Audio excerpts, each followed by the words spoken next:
Social media மோகம் இந்த அளவுக்கு மோசமாகும்ன்ட்டு யாருமே எதிர்பார்க்கல. ஏன்னா, வர வர ரொம்ப ரொம்ப மோசமான சூழ்நிலைய தான் நம்மளுடைய சொசைட்டி பார்த்துட்டு வருது.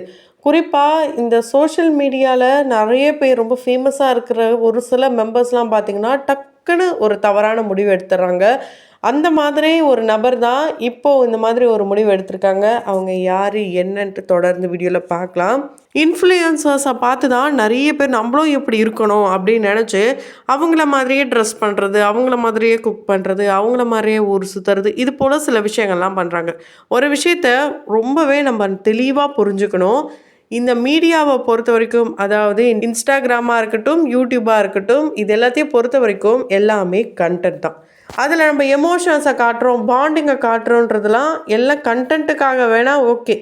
அத தாண்டி என்னோட சிஸ்டர், என்னுடைய பிரதர் யாருமே முகம் தெரியாதவங்களுக்கு உங்களுடைய அன்புகள குடுக்கறது ரொம்ப பெரிய தவறா தான் இருக்கு. ஏன் அப்படின்னா, அவங்க எல்லாருமே ஒரு கன்டென்ட்டுக்காக தான் இந்த வீட சுத்தி காட்டுறது, அதுக்கப்புறம் வாங்குன பொருள காட்டுறது. ஏன்னா எல்லாருமே எல்லாத்தையும் காட்டணும்னு அவசியம் கிடையாது. அவங்களுக்கும் அதில் ஒரு ஆதாயம் இருக்கு. அதனால தான் மக்கள்கிட்ட அத காட்டுறாங்க. நம்மளும் போய் அத பார்க்குறோம். ஸோ பார்க்குறவங்க மேலேயும் தவறு இருக்கு, காட்டுறவங்க மேலேயும் தவறு இருக்கு. இது எந்த சைடுமே வந்து சரின்னும் சொல்ல முடியாது.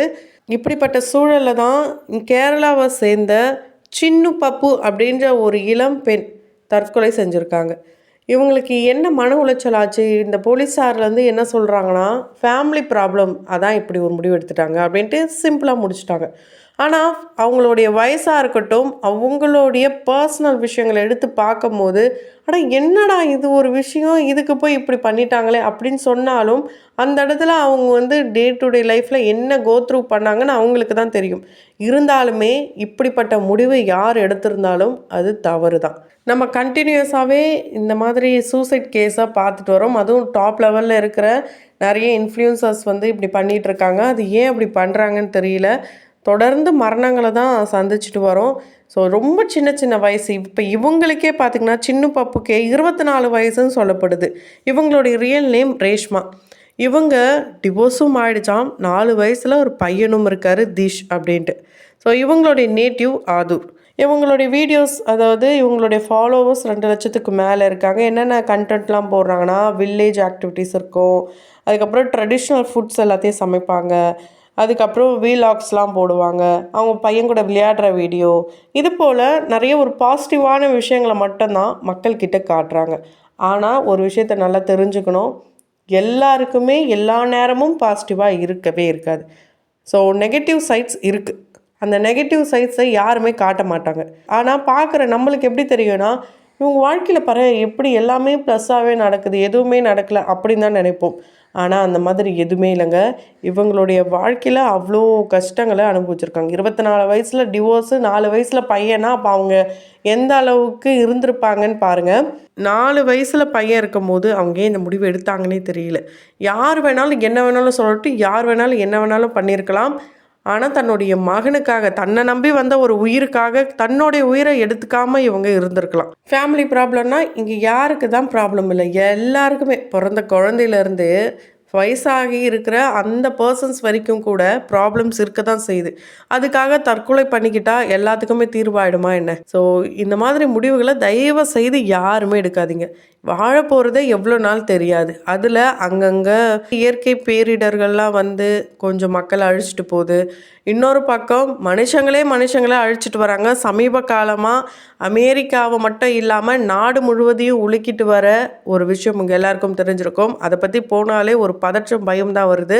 அதில் பெரும் முக்கிய புள்ளிகளாக இப்போது சொசைட்டியில் ஆட்சி புரிஞ்சிட்ருக்க ஒரு சிலருடைய நேம் கிட்டத்தட்ட பலாயிரம் முறை அந்த ஃபைல்லையும் வந்திருக்கு.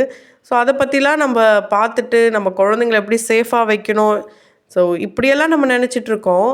ஆனால் இவங்க என்னடானா ஃபேமிலி ப்ராப்ளம் இப்படி ஆகிடுச்சா அப்படி ஆயிடுச்சுன்ட்டு இப்படி ஒரு முடிவு எடுக்கிறாங்க.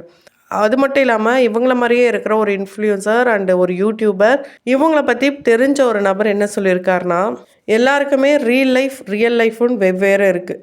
நம்ம பார்க்குறவங்க அவங்களுடைய ரியல் லைஃப்பை பார்த்துட்டு மட்டும் அவங்கள பற்றி முடிவு பண்ணுறோம். ஆனால் ரியல் லைஃப்பில் அவங்க என்ன பண்ணுறாங்கன்ட்டு நம்ம யாருக்கும் தெரியாது. யூடியூப்பாக இருக்கட்டும், இன்ஸ்டாகிராமாக இருக்கட்டும், எல்லாத்துலேயுமே எல்லாமே உண்மையை தான் பேசுவாங்கன்னு கிடையாது. சில நேரங்களில் கண்டென்ட்டுக்காக என்ன வேணாலும் பண்ணுவாங்க. அந்த மாதிரி தான் இவங்களுடைய வாழ்க்கையும். ஸோ இவங்க பற்றி பேசணும் அப்படின்னா நல்ல ஃபாலோவர்ஸ் வச்சுருக்காங்க. ஜான் 19, 2026 பிரஜ்வல் அப்படின்ட்டு இவங்களுடைய கணவர், பிரீத்திகா அப்படின்னு 21 வயசு பொண்ணு கூட போலீஸ் ஸ்டேஷனில் போயிட்டு சரணடைகிறாரு. அதுக்கு காரணம் பிரீத்திகாவும் பிரஜ்வலும் ரிலேஷன்ஷிப்பில் 1 இயராக இருந்ததாக பிரீத்திகாவுடைய ஹஸ்பண்ட் போலீஸ் ஸ்டேஷனில் கம்ப்ளைண்ட் கொடுத்ததுனால இவங்க 2 பேரும் போயிட்டு சரண்டர் ஆகுறாங்க போலீஸ் ஸ்டேஷனில். ஸோ ஜனவரி 21 காசாகோடு இந்த பகுதியிலிருந்து பிரீத்திகா காணாமல் போகிறாங்க. ஆனால் அவங்களோட இன்ஸ்டாகிராம்லாம் பார்க்கும்போது இவங்க 2 பேரும் ஒன்றா தான் இருந்திருக்காங்கன்னு தெரிய வருது. இதில் பார்த்துட்டு கமெண்ட்ஸும் ஒரு சிலர் பாசிட்டிவாகவும் பண்ணுறாங்க, நெகட்டிவாகவும் பண்ணுறாங்க. இப்படி ஒரு பக்கம் தன்னுடைய கணவர் இன்னொரு பொண்ணு கூட ரிலேஷன்ஷிப்பில் இருக்காங்க, அந்த பொண்ணுக்கும் ஆல்ரெடி மேரேஜ் ஆகி அவங்க ஹஸ்பண்ட் இப்படி வந்து கம்ப்ளைண்ட் பண்ணியிருக்காரு. இதெல்லாம் தெரிஞ்சு மன உளைச்சல் ஆகுது. டிவோர்ஸ்க்கும் ஒரு பக்கம் போயிருக்கு. இந்த டிவோர்ஸில் ஒரு பக்கம் அவங்க டிப்ரெஷனில் இருந்திருக்காங்க. அந்த டிவோர்ஸ் ஆன கொஞ்ச நாளில் இப்படிப்பட்ட ஒரு முடிவு எடுத்திருக்காங்க. ஸோ டிவோர்ஸே ஆயிடுச்சு. அப்புறம் அவர் என்ன பண்ணா என்ன, பண்ணலாம் என்ன, உங்களை நம்பி இருக்கிற அந்த குழந்தை கூட வீடியோஸே போட்டிருக்கீங்க. உங்களை நம்பி இருந்த அந்த குழந்தை கூட வீடியோஸ் போட்டிருக்கீங்க. அப்போ அந்த குழந்தை முகத்துக்காக கொஞ்சம் பார்த்துருந்துருக்கலாம். ஸோ அதை பார்க்காம அந்த குழந்தைய அந்த வீடியோவில் பார்க்கும்போது மனசு உண்மையிலே உடஞ்சி போகுது. என்னதான் இந்த பொண்ணுடைய சின்ன பப்பு இவங்களுடைய அப்பா அம்மா அந்த குழந்தைய பார்த்துக்கிட்டாலும் அந்த குழந்தைக்கு அப்பாவும் இல்லை, இப்போ அம்மாவும் இல்லைன்னா அந்த குழந்தையோட வாழ்க்கை மிகப்பெரிய கேள்விக்குறியாகாதா? அந்த குழந்தை இன்னொரு குழந்தைங்களுடைய பேரண்ட்ஸை பார்க்கும்போது எந்த அளவுக்கு மனவேதனைப்படுவாங்க? இதெல்லாம் ஏன் புரிஞ்சுக்க மாட்றாங்கன்னு தெரியல. ஒரு முடிவை எடுத்துடுறாங்க. அந்த முடிவால் அவங்கள சுற்றி இருக்கிற அந்த அன்பு உள்ளங்கள்லாம் என்ன ஆவாங்க அப்படின்றது ஏன் யோசிக்க மாட்றாங்கன்னு தெரியல. உண்மையாலே இவங்க வந்து கேரளா மாநிலமாக இருக்கலாம், நமக்கு தெரியாத பர்சனாக கூட இருந்திருக்கலாம். ஆனால் அங்கே இருக்கிற நிறைய பேருக்கு இவங்களை ரொம்பவே தெரிஞ்சிருக்கு. இவங்களும் நிறைய பேர் ஃபாலோ பண்ணி நிறைய விஷயங்கள் பண்ணுறாங்க. ஸோ அப்படி இருக்கும்போது ஏன் அதுவும் ஒரு உயிர் தானே, எதுக்கு உங்கள் உயிரை நீங்களே எப்படி எடுப்பீங்க? இந்த கேள்வி பர்சனலாக எனக்கும் இருக்குது. அது இவங்களுக்கு மட்டும் இல்லை, சமீப காலமாக இப்போது கேள்விப்பட்டுட்டு வர ஒவ்வொருத்தருடைய அந்த மனநிலை அது ஏன் இந்த அளவுக்கு மோசமான சூழலுக்கு போகுது? பேசுகிறதுக்கு கண்டிப்பாக ஒரு ஆளை நீங்கள் தான் சூஸ் பண்ணணும். அப்படி இல்லைனாலும் கவர்மெண்ட் எவ்வளவோ வாய்ப்புகள் இருக்குது பேசுகிறதுக்காக. நிறைய ஹெல்ப்லைன் எண்ஸ்லாம் கொடுத்துருக்காங்க. அதுக்கு கால் பண்ணி நீங்கள் கவுன்சிலிங் எடுத்துக்கலாம். இல்லைன்னா டாக்டர்ஸ் இருக்காங்க, சைக்கார்டிஸ்ட்டை போய் பாருங்கள். உங்களுக்கு மனசளவில் ஒரு பாதிப்பு இல்லைன்னா மென்டலி நீங்கள் ரொம்ப டிப்ரெஷனில் இருக்கீங்க, ஏதாவது ஒன்றுனா நீங்கள் போய் பார்க்கலாம், பேசலாம். ஃபஸ்ட்டு பேசுங்க, உங்கள் மனசில் என்ன இருக்குதுன்னு சொல்லுங்கள். அதை அவங்க கண்டிப்பாக கேட்பாங்க. கண்டிப்பாக கேட்காதவங்க யாருமே இல்லை. நீங்கள் என்ன பண்ணுறீங்கன்னா, நமக்கு பிடிச்சவங்க இவங்க தான், இவங்க நம்ம சொல்கிறது கேட்கணும், நம்ம கூடவே இருக்கணும் அப்படின்னு நினைக்கிறீங்களே தவிர அவங்களுக்கு உங்களை பிடிக்காம போயிடுது. ஏதோ ஒரு காரணத்தினால பிடிக்கலன்னா போட்டோம், நீங்கள் பிடிச்சி அதை இழுத்து வைக்க தேவையில்ல. இது காமனாக நான் சொல்கிறேன், இது காமனாக நான் எல்லாருக்குமே சொல்கிற விஷயங்கள். ஸோ ஒருத்தவங்க உங்களை விட்டு போகிறாங்கன்னு நினச்சா போட்டோம், தயவு செய்து அவங்கள விட்டுடுங்க. பிடிச்சி இழுத்து வைக்கிறது, இல்லைனா சோஷியல் மீடியாவில் அவங்கள பற்றி தப்பாக பேசுகிறது, அவங்க கூட வாழணும்னு நினச்சி அதை என்னென்னவோ செய்கிறது, இதெல்லாம் ஒஸ்ட்டான ஒரு பிஹேவியர் தான். அண்ட் இப்படி கஷ்டப்பட்டு கட்டாயப்படுத்தி தான் நீங்கள் அவங்க கூட வாழணும்னு ஆசைப்பட்டீங்கன்னா அந்த வாழ்க்கை எத்தனை நாள் நிலைக்கும்னு கொஞ்சம் யோசிச்சு பார்த்தீங்களா? இல்லை அவங்க அப்படியே ரிவெஞ்ச் உங்கள் மேலே எடுத்தாங்கன்னா அது எத்தனை நாள் நிலைக்கும் யோசிச்சு பார்த்தீங்களா? ஸோ அவ்வளோ கஷ்டப்பட்டு நம்ம வாழ்கிற வாழ்க்கை தேவையில்லை. கண்டிப்பாக நமக்காக இருக்கும் ஒரு வாழ்க்கை, அந்த வாழ்க்கை நமக்கு திரும்ப கிடைக்கும். அது வரைக்கும் எல்லாத்தையுமே நம்ம கடந்து போய் தான் ஆகணும். நம்ம வாழ்க்கையை முடிக்கணுன்ட்டு யாருமே இந்த மாதிரி தவறான முடிவு எடுக்கவே எடுக்காதீங்க. இது ஒரு அவேர்னஸ் வீடியோ அப்படின்னு கூட எடுத்துக்கோங்க. ஸோ யாருமே எந்த சூழல் எப்படிப்பட்ட ஒரு கஷ்டமான சூழலாக இருக்கட்டும், ஆனால் ஒன்று புரிஞ்சுக்கோங்க, உங்களுக்கு இருக்கிற கஷ்டத்தை விட இங்கே பல பேருக்கும் பலவிதமான கஷ்டங்கள் இருக்குது. ஸோ அதை மைண்டில் வச்சுக்கோங்க. ஒருத்தங்க விட்டு போகிறாங்கன்னா போட்டோன்னு விட்டுருங்க.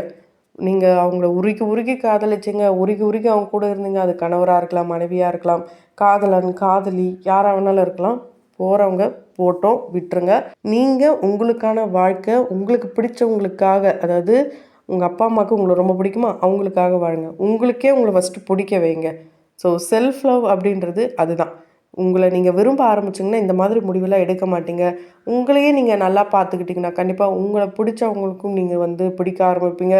உங்களை வேணான்னு சொன்னவங்களை நினச்சி வருத்தப்படாமல் நீங்கள் வேணும்னு நினைக்கிறவங்களுக்காக நீங்கள் வாழுங்க. அந்த குழந்தையுடைய நிலைமை இப்போ கேள்விக்குறியாக தான் இருக்குது. ஸோ இந்த ஒரு இடத்த யாராலுமே ரீப்ளேஸ்மெண்ட் பண்ண முடியாது. அந்த குழந்தைக்கு கடவுள் தான் துணையாக இருக்கணும்.